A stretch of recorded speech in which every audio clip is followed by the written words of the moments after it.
بالله من الشيطان الرجيم بسم الله الرحمن الرحيم وإذا طلقتم النساء فبلغن أجلهن فلا تعضلوهن أن ينكحن أزواجهن إذا تراضوا بينهم بالمعروف ذلك يوعظ به من كان منكم يؤمن بالله واليوم الآخر ذلكم أزكى لكم وأطهر والله يعلم وأنتم لا تعلمون. پچھلے رکوع میں اور اس سے پیچھے بھی نکاح کے متعلق، طلاق کے متعلق مسائل بیان ہو رہے ہیں اور عدت کے مسائل بھی بیان ہوئے. یہاں سے عشاء مبارکہ میں اللہ تبارک و تعالی نے پھر سے نکاح کا ایک اہم مسئلہ، نکاح ثانی کا مسئلہ بیان فرمایا. کئی بار ایسا ہوتا ہے کہ کوئی عورت جو ہے وہ اس کا شوہر فوت ہو جاتا ہے یا پھر اسے طلاق ہو جاتی ہے، ابھی کچھ عرصہ ہوا ہوتا ہے اس کے نکاح کو، تو اس کا جو خامند ہے طلاق کی صورت میں پچھلا خامند وہ آگے نکاح نہیں کرنے دیتا اسے. جہاں کہیں بھی بات چلنے لگے گی وہ رکاوٹ ڈالے گا، مسئلہ کھڑا کر دے گا. اور دوسرا یہ کہ کبھی بعض اوقات یہ ہوتا ہے کہ کئی خاندان والے جو ہیں اس کے والدین اور بھائی منع کرتے ہیں نکاح کرنے کو، دوسرا نکاح کرنے کو. اور ایک صورت یہ ہے نکاح سے منع کرنے کی کہ کسی کے ہاں مثال کے طور پر کسی بندے نے طلاق دی تھی، ایک طلاق تھی، وہ رجعی تھی، عدت گزرنے پر وہ بائن ہو گئی. طلاق بائن ہونے کی صورت میں اب چونکہ اس کا نکاح ایک طلاق، دو طلاق کے بعد بھی عدت گزرنے کے بعد، عدت کے اندر رجوع ہو سکتا ہے، عدت گزرنے کے بعد اسی خاوند کے ساتھ نکاح ہو سکتا ہے. تو اس صورت میں بھی لوگ نکاح کرنے کو تیار نہیں ہوتے. اب اسی نے طلاق دے کے تمہیں گھر سے نکالا ہے، اگر تم اس کے ساتھ نکاح کرو گی تو لہذا ہمارا تمہارا مرنا جینا ختم. تو اس طرح کی باتیں کرتے ہیں. ان سب باتوں کو رب تبارک و تعالی نے سختی کے ساتھ منع فرمایا ہے. ہوا یہ کہ آقا علیہ السلام کے ایک صحابی تھے حضرت معقل بن یسار رضی اللہ تعالیٰ عنہ، ان کی بہن کا نکاح کسی کے ساتھ حضرت معقل نے خود ہی کیا تھا. وہ نکاح ان کا ہوا ان کے ساتھ، خاتون کے ساتھ. حضرت ابن یسار رضی اللہ تعالیٰ عنہ نے کیا، اپنی بہن کا نکاح کسی کے ساتھ کیا تو اس نے طلاق دے دی. طلاق کے بعد جو ہے جب عدت گزر گئی تو اب انہوں نے دونوں کا ذہن بنا کے نکاح کر لے ہم. اب وہ آئے خود چل کے ان کے پاس آ کے کہا، وہ بندے بھی اچھے تھے، کسی معاملے پہ ان کو انبن ہو گئی تو طلاق کی صورت نکل آئی. تو اب وہ آئے تو آ کے انہوں نے کہا کہ ایسا ایسا معاملہ ہے. تو انہوں نے قسم کھائی کہ میں نے تمہیں اپنی بہن کا رشتہ دیا تھا اور تم نے آگے سے طلاق دے کے اسے گھر سے نکال دیا، لہذا میں قسم کھاتا ہوں تیرے ساتھ نکاح نہیں کروں گا اس کا. اللہ تبارک و تعالی نے یہ آیت مبارکہ نازل فرمائی. تو اسی وقت حضرت آقا علیہ السلام کے وہ صحابی جو روتے ہوئے آقا علیہ السلام کی بارگاہ میں آئے اور آ کر انہوں نے توبہ کی، قسم توڑی، قسم کا کفارہ دیا، اپنی بہن کا نکاح اسی بندے کے ساتھ دوبارہ کر دیا. ٹھیک ہے جی. لیکن یہ ہمارے ہاں کیا ہے، ہمارے ہاں تو توبہ نعوذ باللہ پھر زندگی ساری کبھی بھی جن کے ساتھ یہ طلاق کا معاملہ بن گیا ہے کبھی بھی زندگی ساری سلام دعا نہیں کریں گے، کبھی زندگی ساری سلام دعا نہیں کریں گے. اب بتائیں آقا علیہ السلام نے اپنی پھپھو کی بیٹی حضرت زینب رضی اللہ تعالیٰ عنہ کا نکاح خود حضرت زید رضی اللہ تعالیٰ عنہ کے ساتھ کیا تھا. طلاق کی صورت نکل آئی، وہاں طلاق کا معاملہ ہو گیا. کیا خیال ہے آقا علیہ السلام نے حضرت زید رضی اللہ تعالیٰ عنہ کو اپنی بارگاہ سے دور کر دیا تھا؟ نہیں دور کیا. اسی طرح کے تعلقات رہے. بھی ایک لمحے کے لیے، کچھ دیر کے لیے، کچھ دنوں کے لیے رنجش آتی ہے، لیکن اس کا مطلب یہ نہیں تو زندگی سارے بندہ منہ پھلائے پھرتا رہے.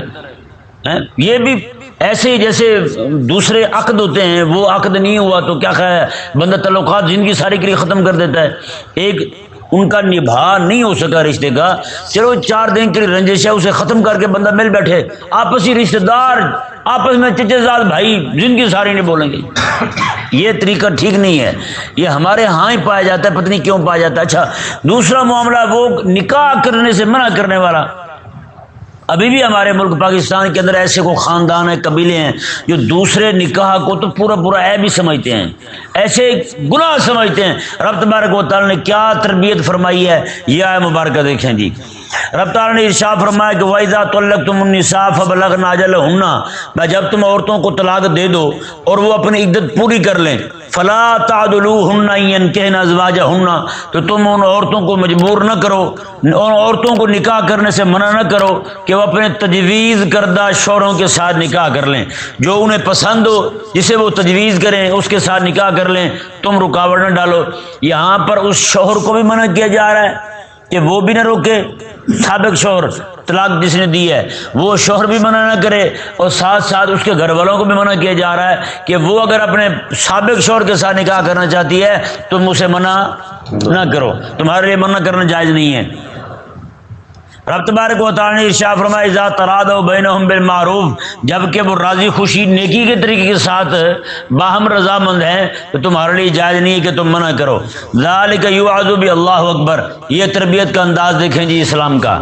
ہیں۔ رب تبارک و تعالیٰ اپنے بندوں کی تربیت کیسے کرتا ہے؟ یہاں حکمران قانون بناتے ہیں پھر ڈنڈے کے زور پہ نافذ کرتے ہیں، ہے یا نہیں؟ ڈنڈے کے زور پہ نافذ ہوتا ہے نا۔ جہاں قوم لوگ دیکھیں گے ڈنڈا نظر نہیں آ رہا تو وہاں پھر قانون کی عملداری نہیں ہوتی۔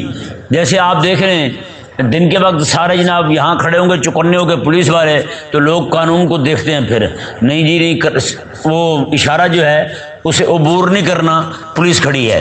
جب تک ڈنڈا ہے وہاں تو ساری دیکھ بھال ہوگی۔ جیسے پولیس والا وہاں سے ہٹ جائے تو چاروں طرف سے گاڑیاں گھسا کے کھڑے ہوتے ہیں، وہیں پر ٹریفک پھنس جاتی ہے۔ ہوتا ہی نہیں ہوتا، عموماً وہیں ٹریفک پھنستی ہے جہاں پہ یہ پولیس والے نہ کھڑے ہوں۔ عموماً چوک چوراہے میں ایکسیڈنٹ وہیں ہوتا ہے جہاں پہ پولیس والے نہ کھڑے ہوں۔ یعنی کہ ان کے قانون کو یعنی کہ تبھی مانتے ہیں، اس کو کچھ سمجھتے ہیں جب ان کا ڈنڈا ساتھ کھڑا ہو۔ لیکن قربان جائیں رب تبارک و تعالیٰ اپنے بندوں کی ماننے والوں کی تربیت کیسے فرماتا ہے۔ رب تعالیٰ نے ارشاد فرمایا ذالکم یوعظ بہ من کان یؤمن باللہ والیوم الآخر، میں یہ نصیحت اس بندے کو کی جا رہی ہے جو اللہ پر اور آخرت کے دن پر ایمان رکھتا ہے۔ بتائیں بھائی، جس بندے کے دل میں یہ دو باتیں بیٹھ جائیں کہ میرا اللہ مجھے دیکھ رہا ہے،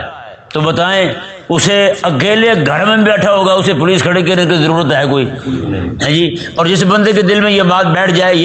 یہ بات راسخ ہو جائے اس کے دل کے اندر کہ میں نے قیامت والے دن حساب دینا ہے، یہاں پہ ایک ایک بات میری لکھی جا رہی ہے، تو وہ بندہ کبھی بھی کہیں بھی ہوگا تو رب تبارک و تعالیٰ کے بنائے قانون کی مخالفت نہیں کرے گا۔ یہ ہے تربیت، اسلام کا منہج۔ وہ کیسے تربیت کرتا ہے؟ رب تبارک و تعالیٰ نے ارشاد فرمایا ذالکم ازکیٰ لکم واطہر، اللہ اکبر، یہ بہت بڑی بات ارشاد فرمائی رب تعالیٰ نے، میں کہ وہ عورت جو ہے اپنے سابق شوہر کے ساتھ نکاح کرنا چاہتی ہے تو تم منع نہ کرو۔ گھر والوں کو کہا جا رہا ہے، سابق شوہر کو یعنی کہ گھر والوں کو کہا جا رہا ہے کہ سابق شوہر سے نکاح کرنا چاہتی ہے تم منع نہ کرو، یا کہیں اور بھی نکاح کرنا چاہتی ہے تم رکاوٹ نہ ڈالو، بلکہ یہ دیکھ لو کہ تمہارا اس کا نکاح کرنا وہاں مناسب ہے، کوئی نقصان نہیں ہے۔ عموماً لڑکیاں جو ہیں، خواتین جو ہیں، وہ ایسی جگہ نکاح کرنے پہ بضد ہوتی ہیں جہاں انہیں ویسے بظاہر کچھ چیزیں نظر آ رہی ہوتی ہیں لیکن حقیقت کے اندر نقصان ہوتا ہے۔ اس نقصان کو ان کے سامنے ظاہر کیا جائے، انہیں سمجھایا جائے کہ یہ آپ کے لیے بہتر نہیں ہے،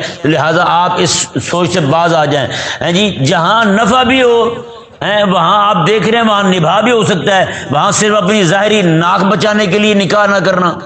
اسے نکاح نہ کرنے دینا۔ رب تبارک و تعالیٰ نے ارشاد میں یہ بات درست نہیں ہے تمہاری۔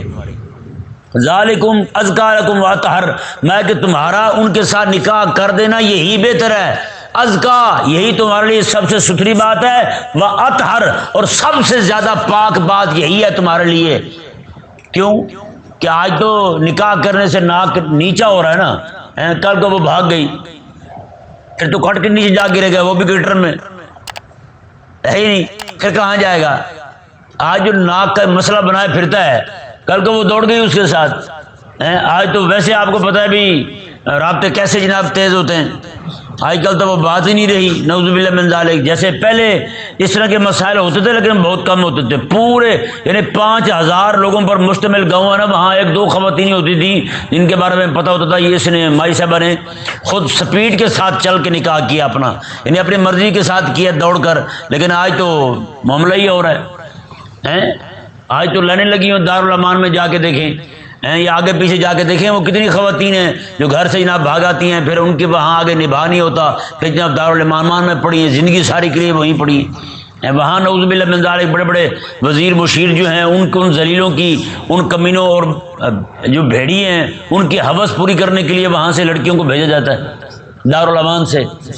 وہ لڑکی جو اپنے ماں باپ کو ظالم ٹھہرا کے وہاں آئی تھی، دارالامان میں امن کی جگہ پہ پہنچی تھی، وہاں اس کے ساتھ یہ حال ہو رہا ہے، نعوذ باللہ من ذالک۔ رب تبارک و تعالی نے ارشاد فرمایا کہ تمہارا ان کے ساتھ نکاح کر دینا یہی تمہارے لیے اچھی بات ہے، ازکا صاف ستھری بات بھی یہی ہے، اطہر اور پاک بات بھی یہی ہے تمہارے لیے، اس میں تمہاری بھی عزت ہے، اس خاتون کی بھی عزت ہے۔ کسی سمجھ آئے مسئلہ؟ ہاں، یہاں پہ یہ ہر اس بندے کے لیے رب تبارک و تعالی کا پیغام ہے جو پہلے تو اپنے بچوں کو کنٹرول میں رکھے۔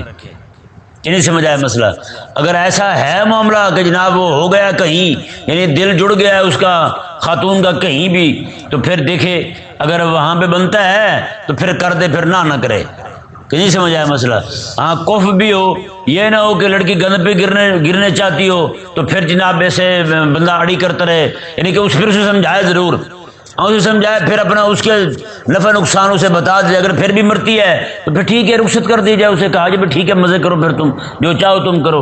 اللہ تبارک و تعالی ہمیں سمجھنے کی توفیق عطا فرمائے۔ آگے رب تعالی نے کیا ارشاد فرمایا؟ اللہ اکبر، واللہ یعلم وانتم لا تعلمون، میں تمہاری بہتری کو، تمہاری اصلاح کو، تمہاری صلاح کو، تمہاری خیر جو ہے، تمہارے لیے خیر کس کام میں ہے وہ رب جانتا ہے، تم نہیں جانتے۔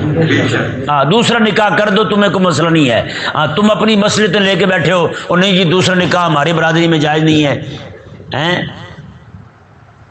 ابھی کئی برادریاں ایسی ہیں بہت زیادہ ان میں یہ عیب پایا جاتا ہے، وہ نکاح نہیں کرتے دوسرا، چاہے وہ جناب بیچاری دوسرے دن اسے طلاق ہو جائے یا دوسرے دن اس کا شوہر فوت ہو جائے، حرام ہے، وہ حرام سمجھتے ہیں، وہ آگے اس کا نکاح نہیں کریں گے اور نہ کرنے دیں گے۔ بعد میں جب وہ خاتون خود سے کہیں چلی جاتی ہے یا اغوا ہو جاتی ہے، لوگ ہی آگے اٹھا کے چل جاتے ہیں، بعد میں پھر جناب وہ ان کی چارپائیاں الٹی اور انہیں دھونا شروع ہو جاتا ہے۔ رب تبارک و تعالی نے ارشاد فرمایا جی آگے دیکھیں، چونکہ نکاح کے بعد بچے ہوتے ہیں اور بچے جب ہو جائیں تو بعض اوقات ویسے کسی معاملے پہ انبن ہو جائے تو طلاق بھی ہو جاتی ہے،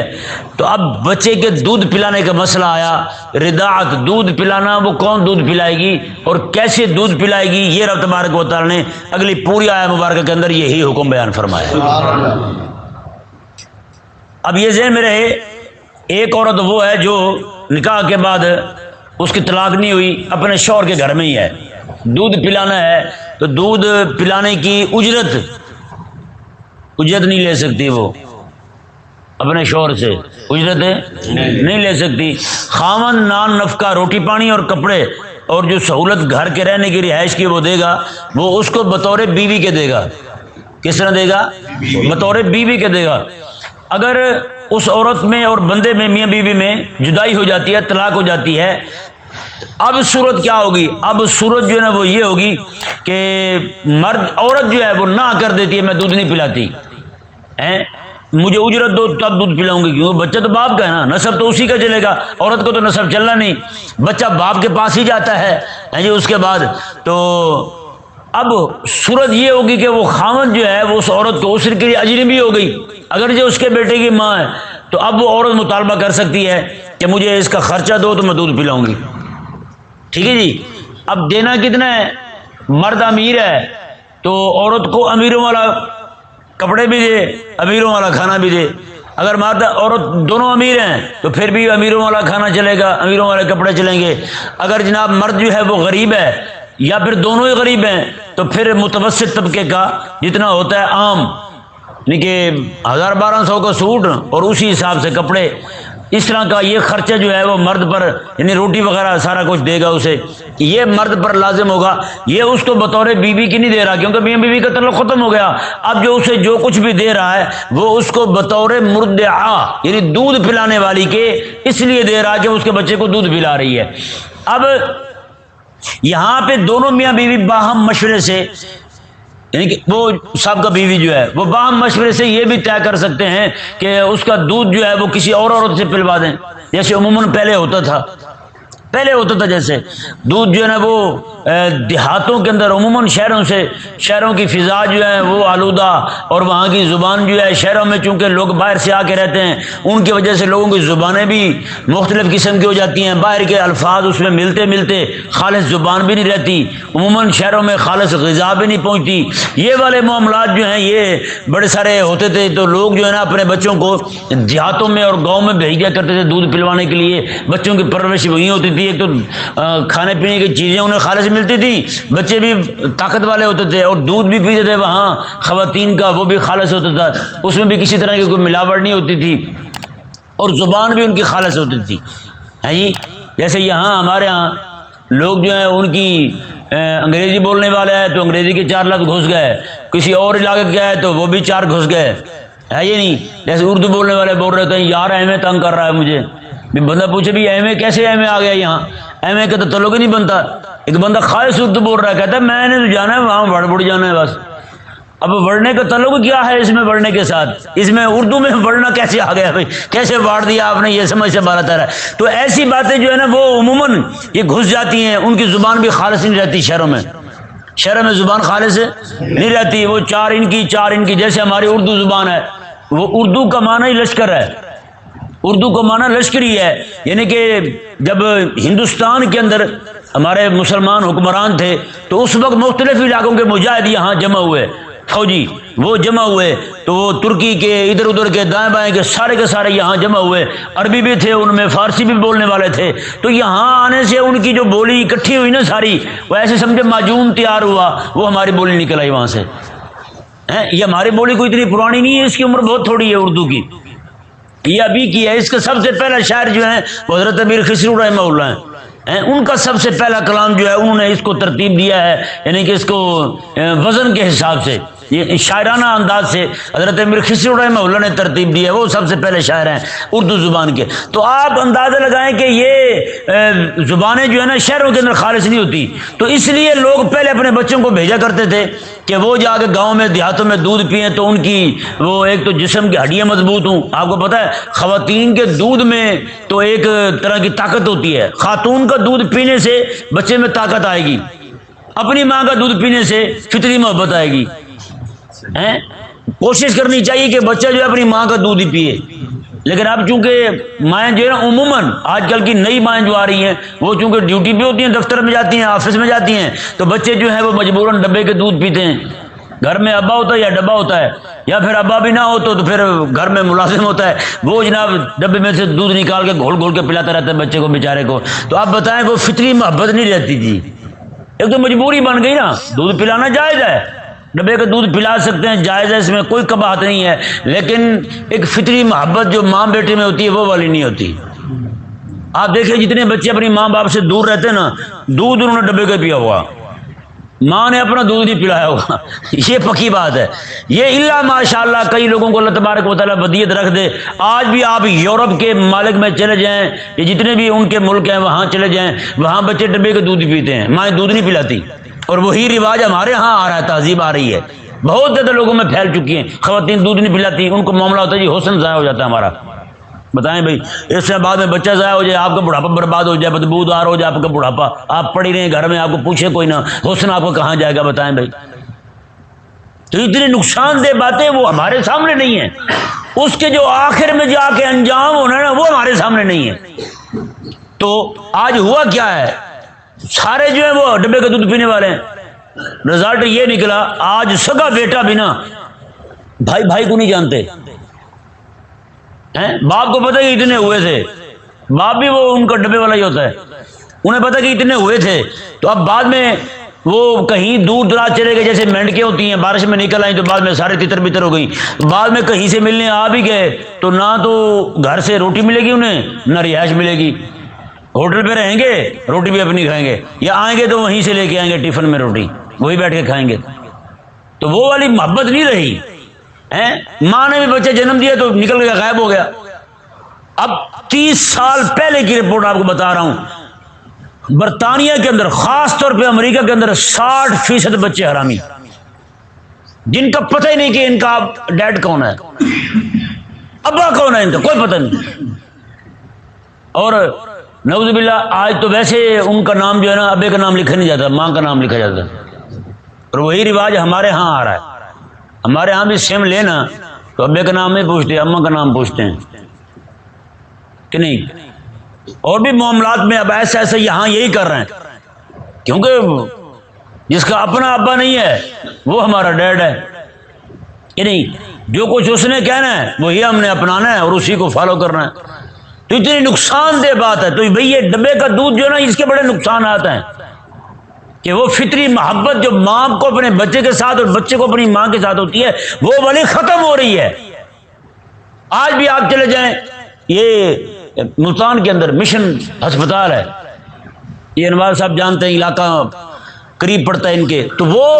وہاں مشن ہسپتال ہے، وہاں پہ سینکڑوں بچے، یعنی کہ کلمہ پڑھنے والی خبر، عیسائیوں کا ہسپتال ہے، کلمہ پڑھنے والی بھی عورتیں ہوں گی نا، اگر حرام بچہ جنے گی یا ویسے جناب بچے کو لینا نہیں چاہتی تو وہیں پہ جا کے بچہ جنم دے کے انہیں کو دے دیں گی۔ اب وہ ہسپتال سینکڑوں بچوں کی پرورش کر رہا ہے، بڑا کر کے ان لڑکیوں کو لڑکوں کو جناب عیسائی بناتے ہیں، پھر ان کے مذہب کی تبلیغ کرتے ہیں۔ حرامی بچوں کی پرورش ہوتی ہے وہاں ملتان کے اندر، اور یہ صرف ملتان نہیں ہے، پورے پاکستان کے اندر ہے، ہاں ساہیوال میں بھی ہے۔ دیکھیں دعائیا وہ ہوتا ہے جی اتوار والے دن وہاں محفل جمع ہوتے ہیں یہ سارے لوگ، اور وہاں پہ دعائیں کرتے ہیں، اجتماعی دعا کرتے ہیں اسے کہتے ہیں، دعائیا تقریب کہتے ہیں، اور نعوذ باللہ من ذالک اس میں 60% زیادہ مسلمان ہوتے ہیں، کلمہ پڑھنے والے ہوتے ہیں۔ عیسائیوں کے پاس دعا کروانے جا رہا ہے پادری کے پاس، بتائیں، اور اتنا تمہارا ایمان کمزور ہو گیا ہے، تم دم درود کے لیے ان کے پاس جا رہے ہو، تم دعا کروانے کے لیے ان کے پاس جا رہے ہو، تمہارے شیوخ مر گئے ہیں، بزرگ تمہارے چلے گئے ہیں دنیا سے، کسی کی دعا کے اندر اثر نہیں رہا کہ تم جا کے ان چوڑوں کے پاس جاؤ اور ان سے جا کے دعائیں کرواؤ۔ اور یہ حقیقت والی بات ہے، اسی دعا کے ذریعے سے بڑے سارے لوگوں کو کافر کر رہے ہیں۔ اگر نے ویڈیو دکھائی مجھے، ایک بندہ بالکل مرا پڑا ہے، پادری جناب چھلا مچھا بالکل، اس نے پینٹ پہنی ہوئی ہے، وہ آیا، اس نے کہا یسوع مسیح کے نام سے کھڑے ہو جاؤ، ایک دم بندہ کھڑا ہو گیا، 4 روپے اٹھا کے لے گئے، چلتا ہوا گھر گیا وہاں سے۔ اب بتائیں جو بندہ ایسا دیکھے گا، یہ شبدے ہوتے ہیں، ایک دم سے بندہ کھڑا کر دیا، بعد میں وہی بندہ پڑا ہوا ہے، تو یہ بھائی چلے ہوتے ہیں، لوگوں نے چلے کاٹے ہوتے ہیں، یہ ایک علاج ہے۔ اسے پینڈول بندہ کھانے سے زیادہ ٹھیک ہو جاتا ہے، پینڈول بلی تھوڑی ہو گئی ہے، پینڈول کہے گا المدد یا پیر دستگیر، یا پیناڈول سرکار کہے گا کوئی، تو پھر ان کو ولی کیسے مان لیا تم نے بھائی؟ یہ بھی تو ایک چلہ کیا ہوا ہے، ایک عمل کیا ہوا انہوں نے، اس کے ذریعے سے تاثیر پیدا ہو جاتی ہے، اور ایسی تاثیر تو ہندو میں پیدا ہو جاتی ہے، جوگی میں پیدا ہو جاتی ہے، یہ سادھو سنت جتنے بھی لگے پھرتے ہیں ان میں پیدا ہو جاتی ہے۔ تو بھائی یہ کوئی کمال نہیں ہے، اسی کو بھی آج سمجھ بیٹھے ہیں ہمارے لوگ، پاگل لوگ ایسے احمق ہیں۔ سکھوں کے پاس جاتے ہیں دم درود کروانے کے لیے، بتائیں بھائی، اب جو بندہ سکھوں کے پاس جا رہا ہے ایمان رہے گا اس کے پاس کیا؟ بتائیں بندہ کہاں کہاں سے بچائے ان کو یار، کہاں کہاں سے پکڑ کے ان کو لائے۔ میں قسم خدا کی حدیث پاک بخاری شریف میں کریم آقا علیہ السلام نے فرمایا، میرا اللہ تبارک و تعالیٰ اس وقت بڑا خوش ہوتا ہے رسول اللہ علیہ السلام کے غلاموں پر جب یہ لوگوں کو نا زنجیروں کے ساتھ کھینچ کھینچ کے جہنم سے نکال کے جنت کی طرف لا رہے ہوتے ہیں۔ یہ وہ خیر خواہی آج لوگوں میں دکھنے میں بہت کم آ رہی ہے کہ عالم جو ہے نا اس کے اندر ایسا جذبہ ہو کہ لوگوں کو کھینچ کھینچ کے لا جنا اور رات دن چیخے چلائے اور لوگوں کو پکڑ پکڑ کے جہنم کی راہ سے نکال کے جنت کی راہ پہ لگا دے، ان کو رب تبارک و تعالیٰ کی طرف لے جائے، رب تبارک و تعالیٰ کا راہ دکھائے۔ آج جس کو بھی دیکھیں وہ یہی کہتا ہے ملا تو اپنی نہ بیٹھ، تینوں چور نال کی تینوں ہور نال کی۔ میرے رسول اللہ علیہ السلام تو یہ فرما رہے ہیں، رب تبارک و تعالیٰ تعجب فرماتا ہے، رب تبارک و تعالیٰ کی یہ لفظ بولنا جائز نہیں ہے۔ تعجب کو مانو حیرانگی، رب حیران کیوں ہوگا؟ مانا یہ کریں گے رب تبارک و تعالیٰ خوش ہوتا ہے اپنے ایسے بندوں پر جو لوگوں کو زنجیروں سے پکڑ کے ان کے گلے میں زنجیر ڈال کے کھینچ کے ان کو جہنم سے نکال کے جنت کی طرف لاتے ہیں۔ تو یہ والا جذبہ اور یہ طلب جو کریم آقا صلی اللہ علیہ وسلم کی امت کے علماء میں رب تبارک و تعالیٰ نے رکھی ہے، وہ آج مولوی میں نظر کیوں نہیں آ رہی؟ جیسے یہ ثابت ہوتا ہے کہ یہ مالی نہیں رہا ہے، مالی ظالم بن کے جناب پودوں کو خود کاٹنے پہ لگا ہوا ہے، اس سے یہ ثابت ہوتا ہے کہ چرواہا جو ہے بھیڑوں بکریوں کا، اس کے ہاتھ میں بجائے چھمک ہونے کے کہ بکریوں کو راہ راست پہ لگائے، اس کے ہاتھ میں جناب وہ اب چھری آ گئی ہے، جسے چاہتا ہے ذبح کر دیتا ہے، جسے چاہتا ہے جناب اسے بھیڑیے کے ہاتھ میں جانا دیتا ہے۔ تو اس لیے ہر بندے کو چاہیے کہ وہ چرواہا بن کے رہے، امت کے لیے چرواہا راعی بن کے رہے، یہ سارے اس کی رعیت ہے ان کا خیال کرے، اس پہ لازم ہے کہ ان کے ایمان کا دفاع کرے اور ان کے ایمان کو بچانے کے لیے جہاں تک بول سکتا ہے بولے، ایک ایک بندے کو پکڑ پکڑ کے سمجھائے انہیں۔ یہ امت کے علماء پر لازم ہے، باپ پر لازم ہے اپنے بیٹوں کو اصلاح پہ لائے، ماں پر لازم ہے اپنی بیٹیوں کو سمجھائے اور اصلاح پر لائے، انہیں جناب بے دینی کی راہ پر، کفر کی راہ پر، شرک کی راہ پر نہ جانے دے اپنے بچوں کو۔ یہ پتہ نہیں کب سمجھ آئے گی ہمیں، عیسائیوں کے پاس دعا کروانے جا رہے ہیں اپنے بچے مسلمان، اور بھائی بے نکاح کے پیدا ہوا ہے، کم از کم کافر تو نہ کرو اسے، کافروں کے سپرد تو نہ کرو تم۔ کریم آقا صلی اللہ علیہ وسلم نے ارشاد فرمایا اپنے بچے، چھوٹے بچے تمہارے جو ہیں وہ کافروں کے ہاں نہ رہنے دینا، کیونکہ کافروں کے ہاں رہیں گے، ان کے رسوم و رواج دیکھیں گے، پھر ایسا ایسا ان کے عقائد کو اپنائیں گے، کافر ہو جائیں گے۔ اس لیے اپنے بچوں کو خاص طور پر خیال رکھنا، بچوں کے ذہن بڑے کمزور ہوتے ہیں، ہاں ان کو ان کے حوالے نہ کرنا۔ آج بتائیں ہم اپنے بچوں کو کن کے حوالے کر رہے ہیں؟ بچے ہمارے ہیں، ذہن ان کے عیسائیوں والے، بچے ہمارے ہیں، ذہن ان کے ہندوؤں والے، بچے ہمارے ہیں، نظریات ان کے یہودیوں والے ہیں۔ آج مسلمانوں کا بچہ کھڑا ہو کے نام تو حضرت عمر کا لیتا ہے، لیکن حضرت عمر رضی اللہ تعالیٰ کو کارناموں سے راضی نہیں ہے، نام صلاح الدین ایوبی کا لیتا ہے۔ جب یہ بات کی جائے کہ فلسطین کو انہوں نے فتح کیا تھا، پھر جناب چین بچیاں ہونا شروع ہو جاتا ہے، پھر چیخنا چلانا شروع ہو جاتا ہے، وہ جی عیسائیوں پہ ظلم ہو گیا، وہ جی یہودیوں پہ ظلم ہو گیا، اسے جناب یہودیت پہ ظلم کہتا ہے، تو پھر بتایا اس نے صلاح الدین ایوبی کو مانا ہی کب ہے؟ رب تبارک و تعالی ہمیں سمجھ عطا فرمایا۔ جی دیکھیں اللہ تبارک و تعالی نے اس آیت مبارکہ کے اندر ارشاد فرمایا والوالدات یرضعن اولادہن حولین کاملین، مائیں بچہ جننے والی جو ہیں والدات، والدہ وہ دودھ پلائے اپنے بچوں کو حولین کاملین، حول سال کو کہتے ہیں، حولین کاملین 2 سال پورے، لمن اراد ان یتم الرضاعہ، رب تعالیٰ نے فرمایا یہ حکم اس کے لیے ہے جو اپنی رضاعت کو پورا کرنا چاہے، دودھ پلانے کو پورا کرنا چاہے، اس سے پہلے بھی چھڑوا سکتے ہیں اگر بچے کے لیے ضرر والی، نقصان والی بات نہ ہو۔ وعلی المولود لہ رزقہن وکسوتہن بالمعروف، جس کا بچہ ہے یعنی والد، مولود لہو جو بچے کا والد ہے، اس کے ذمہ لازم ہے رزقہن وکسوتہن بالمعروف، اچھے طریقے کے ساتھ اسے کپڑے بھی دے اور اسے کھانا بھی دے، کھانا بھی دینا مرد کے ذمہ ہے اور کپڑے بھی دینا مرد کے ذمہ ہے۔ یہ اس صورت کے اندر دینا لازم ہے جب بیوی نہ رہے، یعنی مردعہ کی صورت میں۔ اور فرمایا لا تکلف نفس الا وسعها، رب تعالیٰ نے ارشاد فرمایا کہ اللہ تبارک و تعالیٰ کسی جان پر اس کی طاقت سے زیادہ بوجھ نہیں ڈالتا۔ لا تضار والدۃ بولدها، اور اس بچے کی وجہ سے اس کی ماں کو بھی تکلیف نہ دی جائے، بچے کی وجہ سے ماں کو تکلیف نہ دی جائے۔ شوہر عموماً یہ کرتے ہیں کہ جان بوجھ کے بچہ چھین لیا، ہم کسی اور سے دودھ پلوائیں گے، عورت دودھ بھی پلانا چاہتی ہے، انبن ہو جائے، طلاق ہو جائے تو بچہ بھی چھوٹا دودھ پلانے والا ہو تو اس میں مسئلے زیادہ کھڑے ہوتے ہیں، بچے کو ادھر سے چھینے گا، ادھر سے چھینے گی، یہ معاملات شوہر کی یہ ہوتی ہے منشا کہ میں بچہ اسے دور کروں، یہ تاکہ تڑپے، اسے مزید تکلیف دوں، میں انہیں رلاؤں، انہیں رلاؤں گا، کہا تھا نا اس نے، انہیں تکلیف دوں گا، تکلیف پہنچے گی تو وہ ہر بندہ پھر شیطان خواہ بن جاتا ہے، اس کو کہتا ہے میں اسے رلاؤں گا، میں میں یہ نہیں کرنا، لا تضار والدۃ بولدها، میں تم بچے کی وجہ سے اس عورت کو، اس کی ماں کو تکلیف نہ دو، اور میں ولا مولود لہ بولدہ، اور نہ ہی بچے کے باپ کو بچے کی وجہ سے تکلیف دے عورت، کیونکہ عورتیں عموماً بعض اوقات یہ ویر جاتی ہیں، نخرے کرتی ہیں، وہ کہتے ہیں نہیں میں نے پیسے زیادہ لینے ہیں، وہ ڈیمانڈ زیادہ کر دیتی ہیں، پیسے بڑھا دیتی ہیں، یہ بھی نہ ہو۔ رب تبارک و تعالی نے فرمایا کہ مرد بھی خیال کرے، عورت بھی خیال کرے۔ آگے رب تبارک و تعالی نے ارشاد فرمایا جی بچہ یتیم ہو تو پھر کیا بنے گا، بچہ یتیم ہو تو پھر خرچے کون دے گا؟ رب تعالی نے فرمایا وعلی الوارث مثل ذلک، میں پھر وارث پر خرچہ دینا لازم ہوگا دودھ پلانے کا، مثل ذلک، جیسے جیسے جتنا جتنا بندہ وارث ہوگا۔ مثال کے طور پر ایک دادا ہے اور ایک ماں ہے، 2 بندے بچے ہیں اس کے وارثوں میں، اب بچے کی میراث جو تقسیم کی جائے گی، مثال دے رہا ہوں، بچے کی وراثت میں 3000 روپے بچے ہیں، بچہ فوت ہو جائے تو بچہ بھی فوت ہو جائے بچہ مالک تھا 3000 کا، اب 2000 ملیں گے اس کے دادے کو، 1000 ملے گا اس کی ماں کو، ماں تہائی کی مالک ہوگی، 2000 کسے ملے گا؟ دادے کو، اور 1000 ملے گا اس کی ماں کو۔ اب اسی طرح کر کے بچہ یتیم ہو گیا ہے، اب دودھ پلانا ہے اس بچے کو، تو ہر بار مثال کے طور پر اس کا خرچہ بھی 3000 روپے ہے، یا جتنا بھی خرچہ بنتا ہے، تو اب 2 حصے دے گا اس کا دادا، 1 حصہ دے گی اس کی ماں، یعنی جتنا وراثت کے حقدار بن رہے ہیں نا، اتنا ہی اس کے دودھ پلانے کے خرچے کے ذمہ دار بھی وہی ہوں گے۔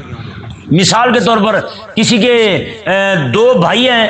2 بہنیں ہیں، 1 بھائی ہے، اب کیسے دیں گے وہ؟ اب ویسے ہی دیں گے وہ خرچہ دودھ پلانے کا جیسے وہ اس کے مرنے کے بعد اس کے مال کے وارث بنیں گے جی۔ 2 حصے بنیں گے بہنوں کے، یعنی برابر برابر تقسیم کریں گے۔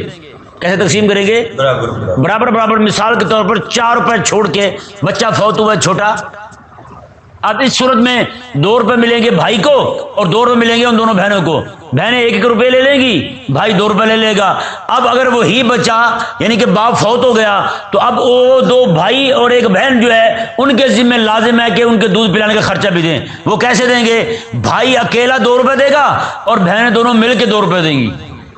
سمجھ آ گیا مسئلہ؟ یہ مسئلہ بڑا ذہن میں رکھنے والا ہے۔ رب تبارک و تعالی نے ارشاد فرمایا، یہ دیکھیں وعلی الوارث مثل ذلک، اتنے بڑے مسئلے کو رب تبارک و تعالی نے صرف اتنے لفظوں میں بیان فرمایا، وعلی الوارث مثل ذلک، وارث پر اتنا ہی لازم ہے جتنا وہ خود وارث بنے گا،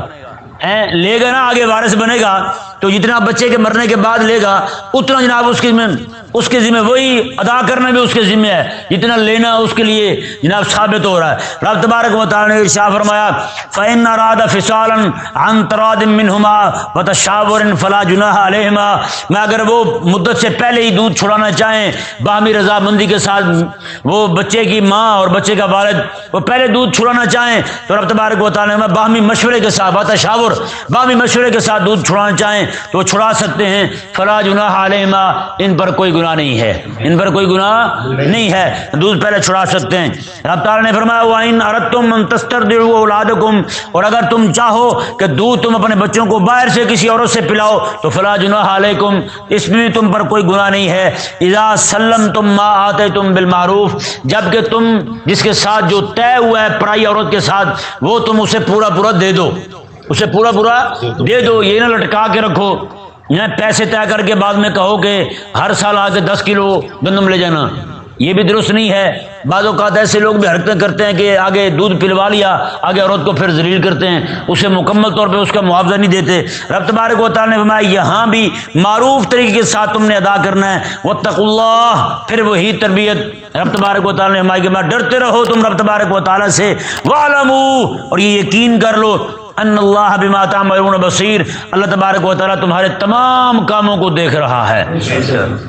آگے عدت بیان فرمائی رب تبارک و تعالی نے اس خاتون کی جس کا شوہر فوت ہو جائے، جس کا شوہر 28ویں پارے میں سورۃ طلاق کے اندر مزید اس کی وضاحت آئے گی، لیکن یہاں پہ بھی مختصراً بیان کر دیا گیا، والذین یتوفون منکم، اور وہ تم میں سے مرد جو فوت ہو جائیں، ویذرون ازواجا، اور بیویاں چھوڑ جائیں، یتربصن بانفسہن 4 اشہر وعشرا، تو وہ عورتیں 4 مہینے 10 دن تک ٹھہری رہیں، 4 مہینے 10 دن تک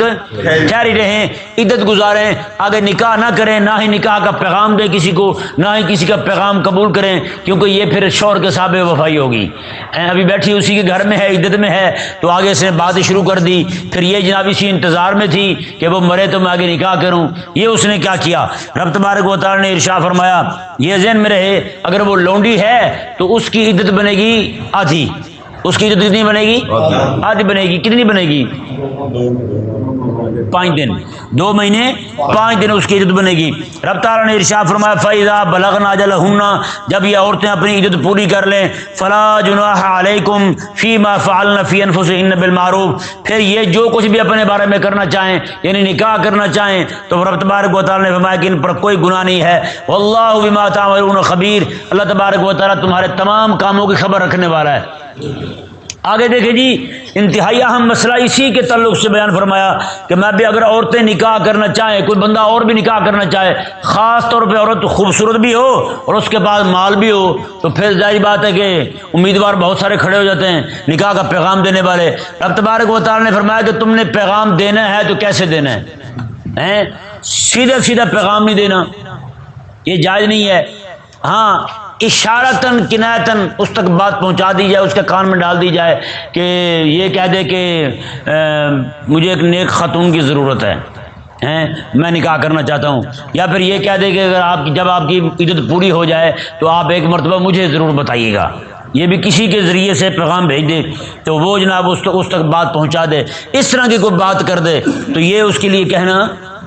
جائز ہے۔ اس طرح کر دے تو یہ پیغام بھی اس کو پہنچ جائے گا، وہ بھی ذہن میں رکھے گی کہ یہ فلاں فلاں بندہ میرے ساتھ نکاح کرنا چاہتا ہے، تو پھر وہ جس کے ساتھ چاہے گی وہ نکاح کر لے گی۔ لیکن سیدھا سیدھا کہنا کہ میں تمہارے ساتھ نکاح کرنا چاہتا ہوں، یہ جائز ہی نہیں ہے، یہ حرام ہے، گناہگار ہوگا بندہ۔ اگر عورت بھی قبول کر لے گی تو وہ بھی گناہگار ہوگی۔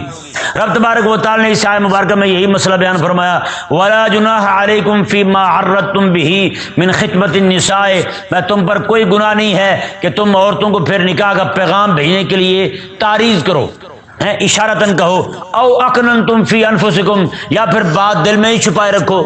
دل میں ہی چھپائے رکھو بات، یہ تعریض ہی ہے نا، اسے کہنا کہ آپ بڑی اچھی لگتی ہیں مجھے نیک خاتون کی ضرورت ہے، یا یہ کہے کہ آپ دعا کرتے رہیں میرے لیے کہ اللہ تعالیٰ مجھے کوئی اچھی عورت مسئلہ ہے، اس طرح کی مقصود اور پیغام پہنچانا ہے، وہ کسی بھی طریقے کے ساتھ پہنچ جائے۔ رب تبارک و تعالیٰ نے ارشاد فرمایا، علم اللہ انکم ستذکرونہن، اللہ تبارک و تعالیٰ جانتا ہے کہ تم عن قریب اسے اس طرح کا پیغام بھیجو گے، اس طرح کا پیغام بھیجو گے، اللہ تعالیٰ جانتا ہے۔ وَلَٰكِن لَّا تُوَاعِدُوهُنَّ سِرًّا، لیکن یہ بھی تمہارے لیے جائز نہیں ہے کہ تم خفیہ طریقے کے ساتھ وعدے کر لو کہ میں نے تیرے ساتھ نکاح کرنا ہے اور میں آ رہا ہوں، بس یہ نہ کہو، الا ان تقولوا قولا معروفا، ہاں معروف طریقے کے ساتھ پیغام بھیجنا ہے تو وہ بھیج دو، وہ جیسے صورتیں میں نے آپ کو بیان کر دی ہیں۔ ولا تعزموا عقدۃ النکاح حتى يبلغ الكتاب اجلہ، رب تعالیٰ نے فرمایا کہ تم پکے عہد نہ کر لو نکاح کے، ہاں جب تک کہ عدت پوری نہ ہو جائے، عدت پوری ہو جائے پھر تو جو تم مرضی کہتے رہو۔ واعلموا ان اللہ یعلم ما فی انفسکم فاحذروہ، یقین کر لو جو کچھ تمہارے دلوں میں چھپا ہوا ہے اللہ تبارک و تعالیٰ سب جانتا ہے۔ فاحذروہ، تم رب تبارک و تعالیٰ سے ڈرتے رہو۔ واعلموا، اور یقین کر لو اللہ تبارک و تعالیٰ بخشنے والا حلم والا ہے۔